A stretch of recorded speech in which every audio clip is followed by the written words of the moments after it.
সকলকে আসসালামু আলাইকুম। নতুন আরেকটি এপিসোডে ডিজিটাল মার্কেটিং এই প্লেলিস্ট অবশ্যই সকলেই দেখতেছেন, ভিউস হচ্ছে। সো সবাই অবশ্যই সাবস্ক্রাইব করবেন। আজকে আমরা জানবো হচ্ছে ভার্চুয়াল জগতে আমরা সব সময় বিভিন্ন মানসিকতার ক্রেতার সম্মুখীন হই।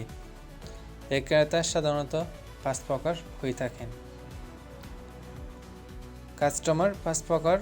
নাম্বার 1, পটেনশিয়াল কাস্টমার, যারা আপনার পণ্য কেনার জন্য আগ্রহ দেখাবে, প্রশ্ন করবে, পণ্য সম্পর্কে জানতে চাইবে। এসব কাস্টমারদের হ্যান্ডেলিং করার মাধ্যম হচ্ছে দুটি: 1, তাকে মূল্যায়ন করা, 2, তাকে বুঝিয়ে দেয়া যে আপনি তাকে সহযোগিতা পরামর্শ দিতে পারেন, যাতে করে সে পণ্য না কিনলেও আপনাকে আপনার পণ্যের প্রশংসা করে।